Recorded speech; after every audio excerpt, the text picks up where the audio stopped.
We've got the very latest on the gift that keeps giving in the National Football League. Now, the NFLPA, we said, maybe there'll be some wholesale changes here, because it does appear like this collusion stuff that came out and Lloyd Howell and the conflict of interest and everything that came along with it. And then Lloyd Howell decided, you know what, we're just going to go ahead and step down. I'm going to step down here. You're thinking maybe he just doesn't want to be a distraction anymore. Maybe he just, wants the focus to be back on the players, et cetera, et cetera. Then it turns out that an outside investigator hired by the union found that Lloyd Howell charged the union for strip club visits during his time with the NFLPA. Most notably, these two. He was picked up at the airport by a car service in Fort Lauderdale back in 2023, and he went straight to a place called Tootsie's Cabaret for 8 hours. Oh, yeah. I'm not, listen. People know Tootsie's. I have not been to Tootsie's Cabaret, but I'm assuming if you go there for 8 hours, you had a good time. I'm assuming you're having a nice meal. Yeah. A good time. I'm not sure that's a prerequisite, by the way, for being the executive director of the NFLPA. Just because you represent the players doesn't mean you need to be a player. You know what I'm saying? I mean, look, one time, that was a one-time thing. He had just gotten off a plane. Maybe there was a hot flight attendant, and he was like, you know what? Enough's enough. I got to go take advantage of this mood that I'm in, so I'm going to go to Tootsie's for a couple hours. Listen, or a few, or 8, whatever you want to call it. That's fine. Just one time is enough.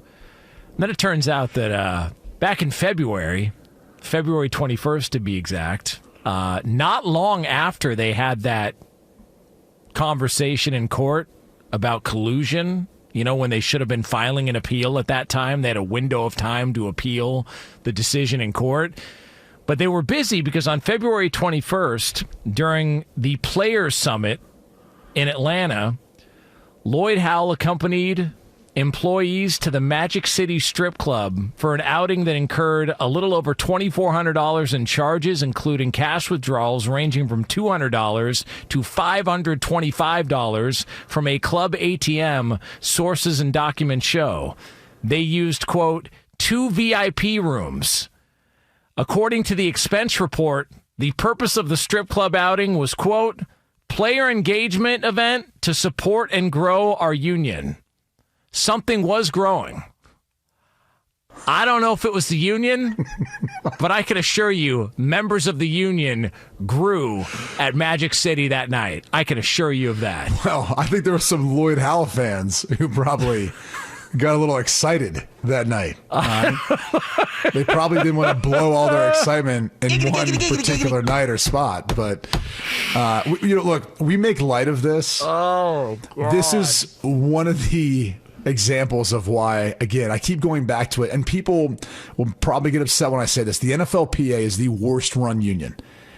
And I'm saying this as someone who, I don't like admitting that. I don't like saying that. There's some good benefits that the NFL players have post-career or even throughout their career compared to other professional sports leagues. But these are the types of things that happen behind the scenes that is just abuse. I mean, think about how many hardworking guys who never tap into having to use some of the different resources that the NFLPA provides. And so they're paying their fair share. And meanwhile, this is where a portion of those funds are going to. It's ridiculous. It's absolutely ridiculous. It's probably one of the reasons, too, why J.C. Tretter decided to resign as well, even though he's saying it's not due to all the other stuff people are saying out there. He's making his own decision on this. That's fine. He's been in the room. He knows exactly what happened, but he was too attached to Lloyd Howell and getting him to become the executive director and then coming back as the chief strategy officer. So maybe they were working in cahoots. Mind you, used to be a strip club in Columbus, Ohio. Cahoots. Not using it in that way right now. No kidding. But maybe Lloyd Howell, apparently they had a great lunch. So, I don't know. That's just what the meat wagon tells me.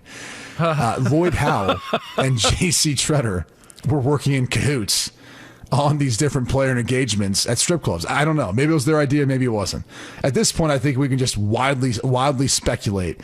But I would think that someone who graduated from Penn and has an MBA from Harvard and Lloyd Howell would realize this is not going to look good if I'm a part of this. But apparently maybe they're not teaching that at Harvard. Maybe they are. I don't know. Maybe that's part of Harvard Business School now. I mean, we talk about player engagement. We're talking about engaging all the players. To see, and also, by the way, Lloyd Howell had some of this stuff in his past, specifically strip clubs in his past, where a previous employer, there were issues about stuff that he was trying to write off or expense, rather, to the company back in like 2015. So it wasn't like this was well, look, he one night, bad judgment. No, there were multiple times. One back in February, the other in 2023 that we know about or that's come out. And then you had another incident and there was, sexual discrimination accusations against Lloyd Howell and all this stuff. So you just see all this stuff break down. And then you've got, Jonathan Jones of CBS talks with JC Tretter. And the way that landed with me, because there was a lot, it felt like JC Tretter wanted to get, and I think he said as much, wanted to get his side of the story out first, because I think there's probably something coming out on him soon. That's what it felt like to me. And he got really aggressive with it and just said, I just want to be with my family. I have no interest in any more involvement in the NFLPA. I'm done. I just want to go spend time with my family. That to me feels like something else is going to come out, and it's probably going to come out on JC Tretter. That's what it landed like to me. Maybe not specifically about him, but something's going to come out that's going to involve him. And here's the thing is I think most people who sign up to be a part of the union have to realize that you're going to be taking bullets for the union, the players, a lot of things that are going on. He talked about that too in his piece with Jonathan Jones, or at least what he had reportedly said to Jonathan Jones. And that's what you sign up for. That's what that job is. If you don't like it, don't sign up for it in the first place. But it feels like he was angling to eventually maybe take over as executive director. And that was how this whole thing was orchestrated and set up. So I look at it and just say it's once again an example of an NFLPA that struggles to find the best to take over at that executive director job. And, moving forward, who do they go get to replace him? There's going to be a vote soon. At least reportedly, that's what we're hearing. Will it be Don Davis? Well, and look, I'm sure fans don't care on the outside. This doesn't matter to the product they're going to see on Sundays. It's not going to change anything in that regard. But this is more of the business behind the scenes, where the owners are once again getting a leg up. Because if they're looking across the negotiating table at the NFLPA right now, it looks weak. And it looks like they're going to be able to take advantage of whatever comes next. So I don't know where the NFLPA goes from here and who they're looking at to try to bring in as the full-time executive director, or if whoever they vote as the interim executive director gets an opportunity to make it their full-time gig. But this should be a wake-up call. I said it last week. This is damning. It should be a wake-up call, and there should be a lot of frustrated and angry union members, if we're being honest with ourselves. Yeah, because now you're looking at this going, so these are the guys that are supposed to be getting our messaging across. These are the guys that we trust with, we're putting our lives on the line. We'd like, something better for us and our future moving forward. And, instead we got these guys going to Tootsie's after a flight. And it's just, here's what I would say. I do think people listening, it may not affect, say, your fantasy football team on a Sunday specifically, but I think it affects how the league looks, because the extra games, everything that comes along with it that, owners have been pushing for, that, players have said, well, we need this and we want that. And I wasn't aware of the lack of the players' unions, their lack of being able to get a deal done, until working with you and hearing former players who have been through it talk about, look, man, we need this, we need that, we need that. We don't need a larger window so we can smoke weed. We don't need less padded practices. We need this. We need long-term health care. These are the things that we need, and they never get done. And then when you see stuff like this come out, you go, Well, Christ, man! How are they supposed to win any negotiation with the owners or get anything done when this is what's happening behind the scenes? I mean, maybe have the owners at the strip club with them. Great call. Maybe that would have helped negotiations. I mean, great call. More. I mean, by the way, I'm just saying. I think there's a few out there that have been well documented that would not.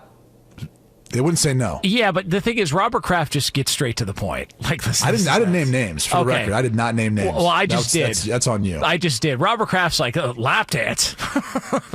Seriously? Yeah. Kiss my ass. I'm going right over there, and I'll see you guys in 15 minutes. Yeah. And I'm going to be relaxed afterwards. Lap dance. Please. I don't think he'd be disappointed if he's going to Tootsie's.